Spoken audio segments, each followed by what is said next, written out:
هذا القرآن يوحدنا لطريق الخير يوجهنا الله تعالى أنزله ورسول الله بسم الله الرحمن الرحيم. حقائق الأشياء ثابتة.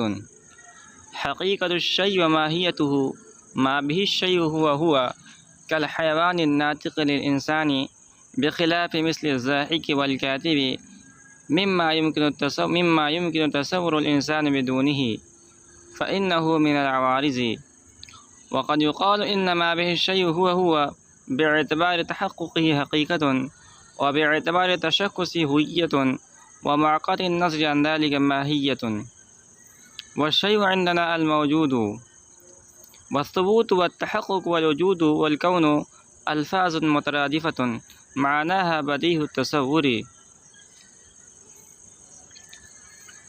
یہاں سے صاحب کتاب علامہ سعد بن تفتازانی رحمۃ اللہ علیہ العقائد النصفیہ کی یہ عبارت، جس میں محدثات سے بحث کیا گیا ہے، محدثات کا اس بات کیا گیا ہے، اور جو عبارت ہے حقائق الاشیاء ثابتۃ، اس کی تشریح کر رہے ہیں. تو حقائق الاشیاء ثابتۃ، اس کا ترجمہ کر چکے ہیں کہ اشیاء کی حقیقتیں ثابت ہیں. اب اس میں جو لفظ حقائق ہے یہ حقیقتن کی جمع ہے، اس کی تشریح کر رہے ہیں کہ حقیقت کسے کہتے ہیں. تو کہتے ہیں کہ حقیقت الشیء و ماہیتہ، کہ شے کی حقیقت اور اس کی ماہیت، ما وہ چیز ہے، ما بھی وہ چیز ہے، ما وہ چیز ہے بھی الشیء ہوا جس کی وجہ سے وہ چیز ہو. کل حیوان الناطق للانسان، جیسا کہ حیوان ناطق یہ انسان کی حقیقت ہے. بخلاف مثل زاحک والکاتب، برخلاف زاحک ہونا یعنی انسان کا زاحک ہونا اور کاتب ہونا، یہ انسان کی حقیقت نہیں ہے. کیوں؟ مما يمكن تصور الانسان بدونہ، اس لیے کہ انسان کا تصور اس کے بغیر ممکن ہے. فإنه من العوارض، اس لیے کہ عوارض میں سے ہے. تو اس عبارت کے اندر صاحب کتاب نے لفظ حقیقت کی تشریح کی ہے، تفسیر کی ہے، اور حقیقت الشیء کی وضاحت کے لیے اس کے ساتھ انہوں نے ماہیت کو استعمال کیا ہے کہ حقیقت الشیء و ماہیتہ، کہ کسی چیز کی حقیقت اور کسی چیز کی ماہیت، یعنی حقیقت الشیء یا ماہیت الشیء. اس سے معلوم ہوتا ہے کہ صاحب کتاب یہ بتلانا چاہ رہے ہیں کہ حقیقت اور ماہیت یہ دونوں ایک ہی ہیں. ما بھی الشیء، اچھا آگے جو ہے اس کے اندر فرق اعتباری بتائیں گے نیچے وقت یقالو سے، لیکن استعمال کے اعتبار سے دونوں ایک ہی معنی میں استعمال ہوتے ہیں، یہ صاحب کتاب کا کہنا ہے. بہرکیف حقیقت شے کہہ لیا جائے یا ماہیت شے کہہ لیا جائے، یہ کس چیز کا نام ہے؟ یعنی اگر ہم یوں کہیں کہ اس شے کی حقیقت یہ ہے یا اس شے کی ماہیت یہ ہے، تو اس سے مراد کیا ہوتا ہے، اس سے قائل کا مقصود کیا ہوتا ہے؟ تو اس کو صاحب کتاب نے اس الفاظ کے اندر بیان کیا ہے کہ ما بھی الشیء ہوا. اس کا اردو میں ترجمہ کرنے سے پہلے ہم اس عبارت کو سمجھ لیتے ہیں. تو ما بھی الشیء ہوا کے اندر اس میں جو ما ہے یہ ما موصولہ ہے. اس کے بعد جو بھی ہے اس میں جو بھی کی ضمیر ہے وہ ما کی طرف راجع ہے، اور جار مجرور مل کر یہ یکون فعل محذوف سے متعلق ہے. اس کے بعد الشیء، یہ یکون جو فعل ناقص ہے محذوف ہے اس کا اسم ہے، اور پہلا ہوا ضمیر یہ ضمیر فصل ہے، اور دوسرا ہوا یکون محذوف کی خبر ہے، اور اس کا مرجع الشیء ہے. تو تقدیر بات کیا نکلے گی؟ تقدیری بات نکلے گی ما بھی الشیء ہوا ما یکون به الشیء ذلک الشیء. یعنی کسی شے کی حقیقت جب کہا جائے کہ اس شے کی حقیقت کیا ہے، تو اس سے قائل کا مقصود یہ ہوتا ہے کہ جس چیز سے، جس شے سے وہ شے بنی ہے وہی اس کی حقیقت ہے.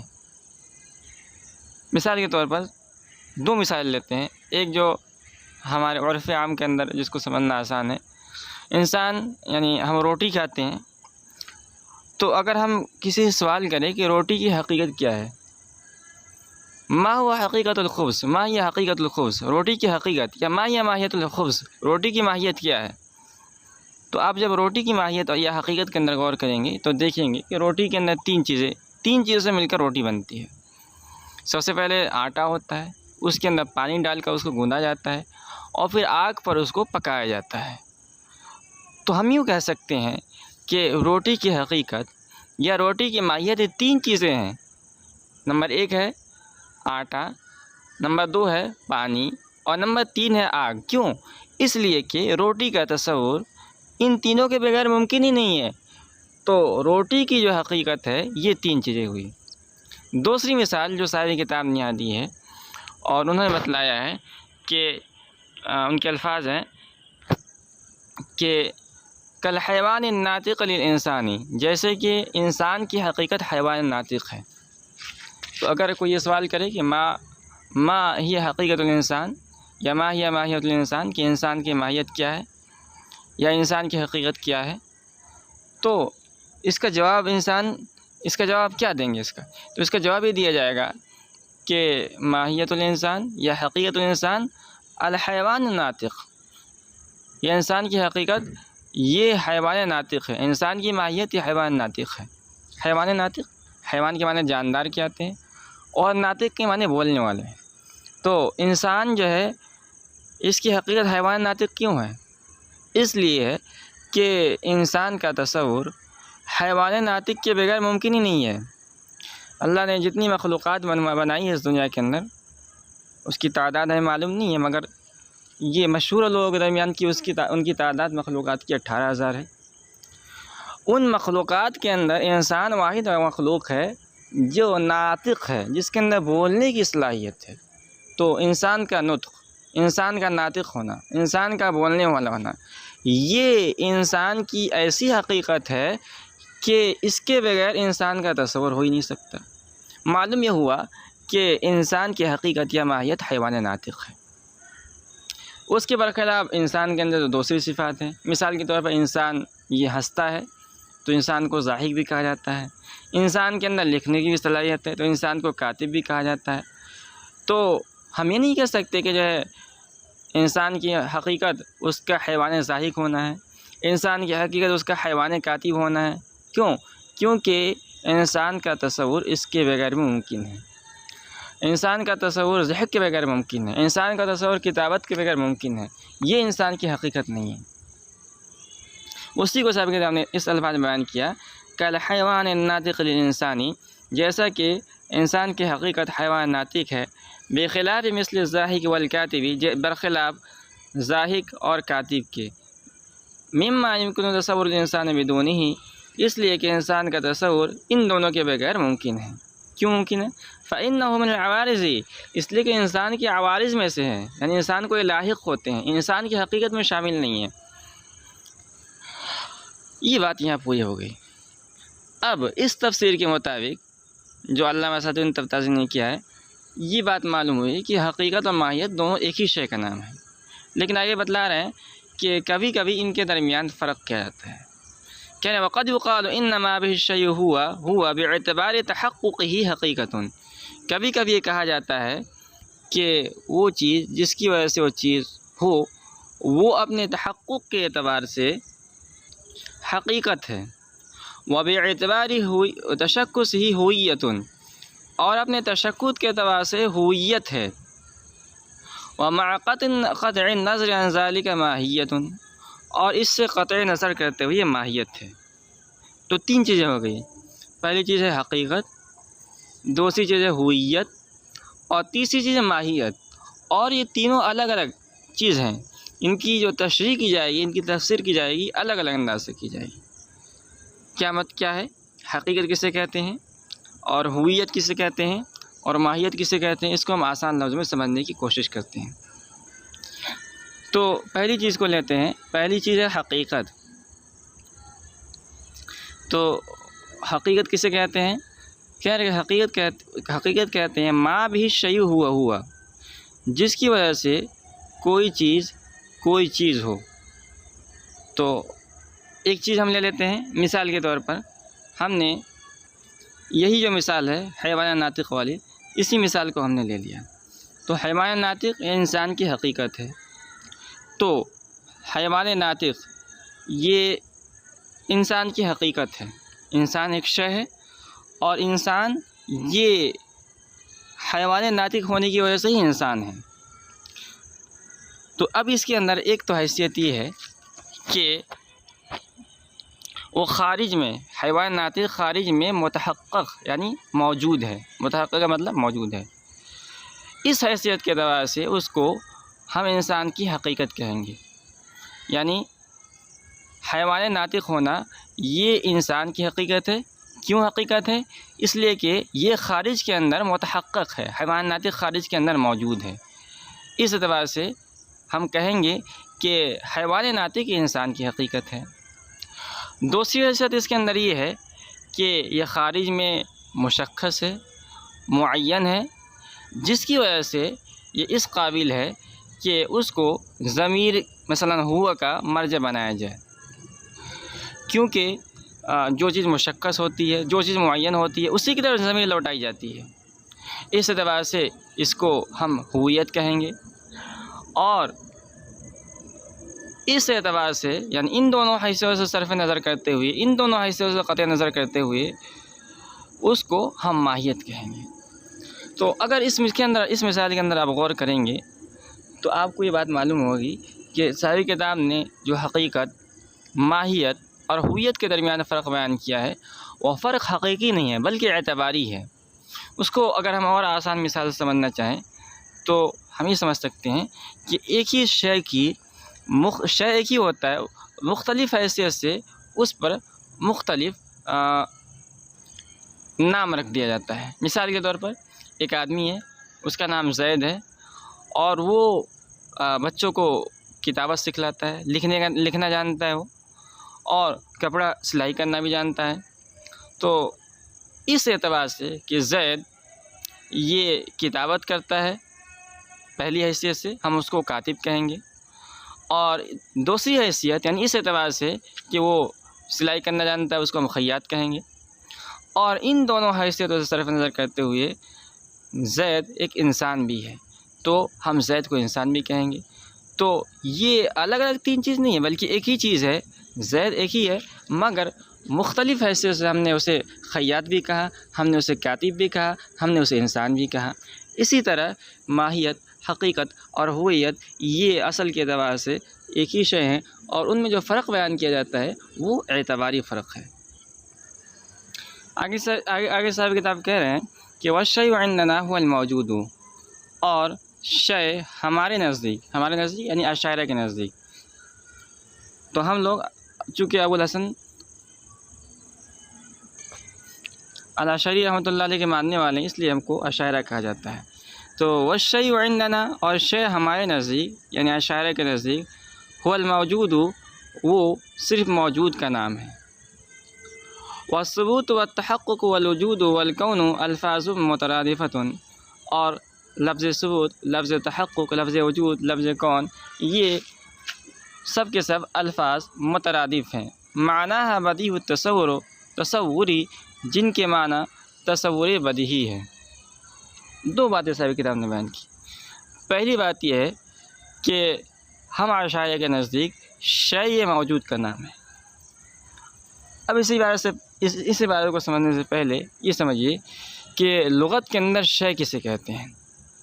تو لغت میں شے اس چیز کو کہتے ہیں جس کو مخبر عنہ اور مبتدا بنانا یعنی بنایا جا سکے، بنانا ممکن ہو. اس بنا پر موجود، معدوم، ممکن، محال سب کو شے کہہ سکتے ہیں. کیوں؟ کیونکہ موجود کو بھی مخبر عنہ بنایا جا سکتا ہے، معدوم کو بھی بنایا جا سکتا ہے، ممکن کو بھی بنایا جا سکتا ہے، اور محال کو بھی بنایا جا سکتا ہے. اس لیے لغت کے اعتبار سے شے کا اطلاق ان چاروں پر ہو سکتا ہے. کسی موجود چیز کو شے کہا جائے یعنی اس کو مخبر عنہ یا مبتدا بنایا جائے تو بالکل ظاہر ہے، اور معدوم کو بھی مخبر عنہ اور مبتدا بنایا جا سکتا ہے۔ مثال کے طور پر ایک آدمی ہے، اس کی کوئی اولاد نہیں ہے، اور وہ کہتا ہے کہ انشاءاللہ میرا بیٹا عالم بنے گا۔ اس مثال کے اندر اس نے بیٹے کو جو ہے مخبر عنہ یعنی مبتدا بنایا، حالانکہ وہ معدوم ہے۔ محال کی مثال جیسے ہم کہتے ہیں شریک الباری ممتنع، کہ شریک الباری یہ ممتنع ہے، یعنی اس کو آسان الفاظ میں سمجھنا چاہیں کہ اللہ تعالیٰ کا کوئی شریک ہو یہ ممتنع ہے، یعنی محال ہے۔ تو شریک الباری یہ محال ہے، یعنی یہ ممکن ہی نہیں ہے کہ اللہ کا کوئی شریک ہو۔ حالانکہ اس مثال کے اندر شریک الباری ممتنع کے اندر شریک الباری کو مبتدا اور مخبر عنہ بنایا گیا ہے، تو محال یہ مخبر عنہ بن گیا۔ بہرکیف لغت کے اعتبار سے شے اس کو کہتے ہیں کہ جس کو مخبر عنہ اور مبتدا بنایا جا سکے۔ اس اعتبار سے اس کا اطلاق ہر ایک پر ہوگا، ممکن پر بھی ہوگا، محال پر بھی ہوگا، معدوم پر بھی ہوگا۔ مگر اصطلاح میں شے کسے کہتے ہیں تو اس میں اشاعرہ اور معتزلہ کا اختلاف ہے۔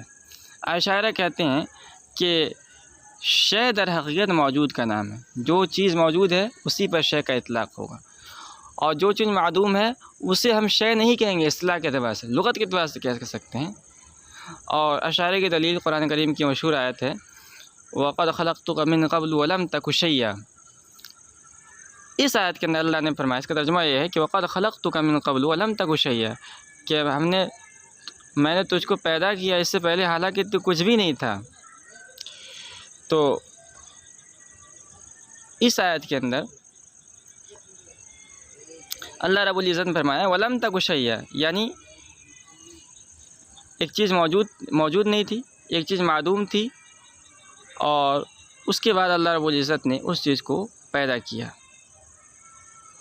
اب دیکھیے ظاہر سی بات ہے کہ جب انسان پیدا نہیں ہوا تھا تو پیدا ہونے سے پہلے انسان معدوم تھا۔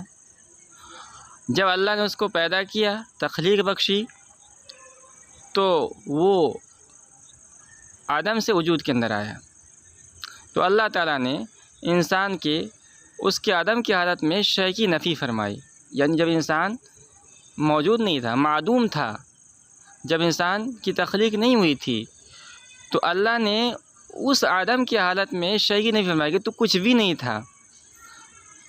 معلوم یہ ہوا کہ جو چیز معدوم ہے اس کو ہم شے نہیں کہہ سکتے ہیں، ورنہ اللہ تعالیٰ جب انسان موجود نہیں تھا تو فرماتا کہ جو ہے اس حالت کے اندر بھی اس پر جو شے کا اطلاق کر سکتا تھا، مگر اس آیت کے اندر شے پر، معدوم پر شے کا اطلاق نہیں کیا گیا۔ معلوم یہ ہوا کہ شے کا اطلاق صرف اور صرف موجود پر ہو سکتا ہے۔ اس کے برخلاف معتزلہ کہتے ہیں کہ شے موجود اور معدوم اس کا اطلاق دونوں پر ہو سکتا ہے، اور دونوں معنی میں یہ حقیقت ہے۔ یہ اختلاف ہم اشاعرہ اور معتزلہ کے درمیان ہے، یہ بہت گاڑھا اختلاف ہے۔ اس کو آپ بس اتنا ہی سمجھیں کہ ہمارے نزدیک شے کا اطلاق صرف موجود پر ہوتا ہے، اور معتزلہ کے نزدیک موجود اور معدوم دونوں پر ہو سکتا ہے۔ یہ بات یہاں پوری ہو گئی۔ اس کے بعد کہہ رہے ہیں کہ 4 الفاظ ہیں، پہلا ہے ثبوت، دوسرا ہے تحقق، اور تیسرا ہے وجود، اور چوتھا ہے کون۔ یہ چاروں کے چاروں الفاظ مترادف ہیں، سب کے معنی قریب قریب ہیں۔ اب سوال یہ ہوگا کہ چاروں کے معنی قریب قریب ہیں تو کیا معنی ہیں؟ کہنے کہ یہ تصور بدیہی ہے، اور چونکہ تصور بدیہی ہے اس لیے جو ہے اس کی تعریف نہیں کی جا سکتی ہے۔ جیسے ٹھنڈ اور گرمی کو ہم سمجھ سکتے ہیں، اس کی تعریف ممکن نہیں ہے، اسی طرح ان کے معنی جو ہے یہ تصور بدیہی ہے، لہٰذا ان کی تعریف نہیں کی جا سکتی۔ ہر ایک کو معلوم ہے کہ ٹھنڈ کسے کہتے ہیں، گرم کسے کہتے ہیں، ہر ایک کو معلوم ہے کہ ثبوت کسے کہتے ہیں، تحقق کسے کہتے ہیں، وجود کسے کہتے ہیں، کون کہتے ہیں۔ بات یہاں پوری ہو گئی۔ اب آگے ایک سوال ہے اور اس سوال کا جواب ہوگا. سوال جو ہے حقائق الاشیاء ثابتۃ جو العقائد النصفیہ کا متن ہے، یعنی متن کی جو عبارت ہے اس پر سوال صاحب قدام نے خود سوال قائم کیا، پھر اس کا